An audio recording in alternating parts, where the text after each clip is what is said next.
Pak Ketua dan Wakil Ketua, serta anggota Dewan yang terhormat, Pak Sekjen, Pak.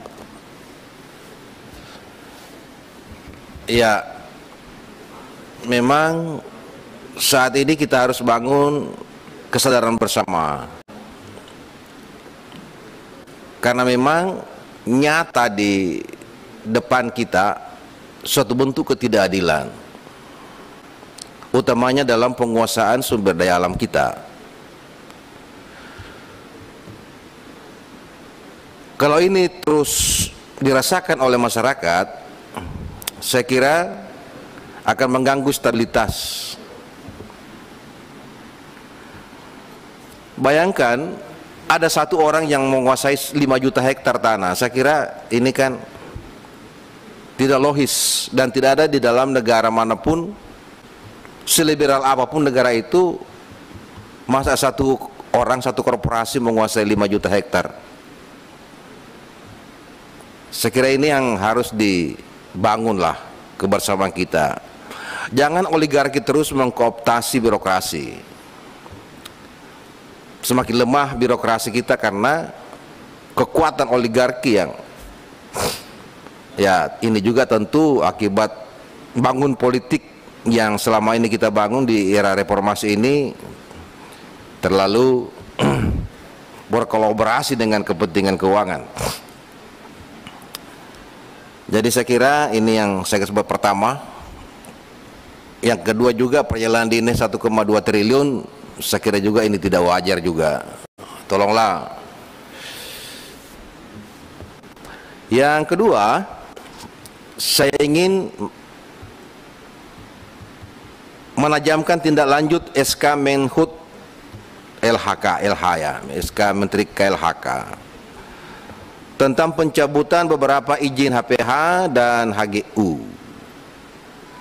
Di awal Pak, saya katakan saya support, dan sampai sekarang ini saya support dengan langkah menteri itu. Cabut, ya, cabut, kembalikan kepada negara. Utamanya HPH yang sudah tidak berfungsi itu, kemudian HGU pun, kalau memang HGU. Nah, pertanyaan saya sekarang ini adalah sejauh mana tindak lanjutnya ini? Tingkat pencabutannya, ya. Karena dua sisi pandangan masyarakat, setelah dicabut, publik berpengertian bahwa ini bisa kembali ke rakyat. Nah ini. Akibatnya yang ex HGU itu rakyat masuk. Sedangkan sesungguhnya kan kembali ke negara. Begitu juga dengan HGU. Di daerah saya ini ada beberapa yang kena, ada HGU, ada HPH. Ada satu PT Letawa, ya. PT Letawa ini adalah perkebunan sawit. Masuk di dalam pencabutan SK Menteri KLHK. Publik menganggap bahwa ini bisa diambil karena sudah diambil, dicabut oleh negara. Ini perlu kejelasan Pak, supaya saya bisa menjelaskan, membantu menjelaskan kepada masyarakat tidak loh, ya. Dan persoalan di daerah karena masyarakat dengan perusahaan menjadi berkelahi. Yang ketiga, saat ini harga komoditas naik, mahal semua. Ya, harga-harga produk pertanian juga naik.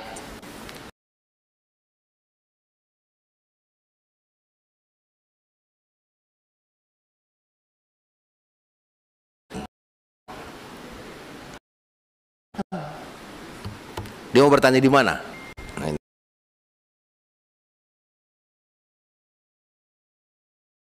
Masuk sedikit HGU, masuk sedikit kawasan hutan. Masuk sedikit ya perkebunan. Nah ini yang salah satu yang ingin bisa kita dorong adalah bagaimana tidak merubah kawasan, yaitu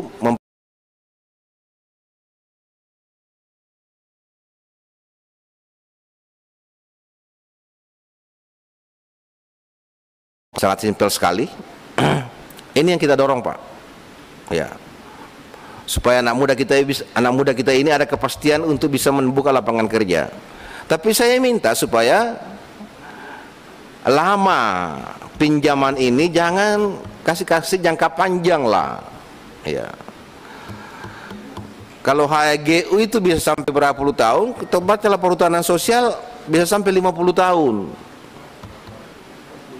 Ya. 45 ya? 35 ya? Nah, bisa tambah 10 tahun lah, 45 tahun.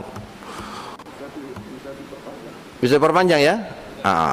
Bolehlah. Jadi saya kira ini menjadi peluang ini. Untuk sekarang ini banyak masyarakat kita masuk menanam horti. Harga bawang sekarang mulai bagus, ya, jagung mulai bagus. Ini dua komoditas ini sangat diminati oleh masyarakat kita. Yang terakhir adalah untuk anggaran 2023. Saya ingin titip kepada KLHK supaya mendorong DAK, supaya membantu daerah ini, DAK ini didorong, Pak. Utamanya hal-hal yang khusus, termasuk penanganan sampah di daerah. Daerah ini tidak mampu beli mobil, tidak mampu menyelesaikan persoalan baik pembebasan lahan maupun penanganan pembuangan air sampah. Saya kira Ibu bisa mendorong untuk masuk menjadi salah satu menu di DAK LHK nanti untuk membantu daerah-daerah kita dalam rangka pengadaan dan penyelesaian persoalan pembuangan air sampah. Tentu dengan yang lainnya juga saya berharap bahwa anggaran 2023 kita semakin tajam, semakin mengarah kepada prioritas yang saat ini mendukung peningkatan ekonomi kita yang mulai tumbuh setelah pasca pandemi. Walaupun masih pandemi, tapi saya kira gairah ekonomi kita sudah sangat membaik dan kita berharap bahwa 2022 ini kita tumbuh dan 2023 akan semakin baik. Saya kira demikian pimpinan, terima kasih. Wallahu muwaffiq ila aqwamit thoriq. Wassalamualaikum warahmatullahi wabarakatuh. Pak Ketua, masih ada yang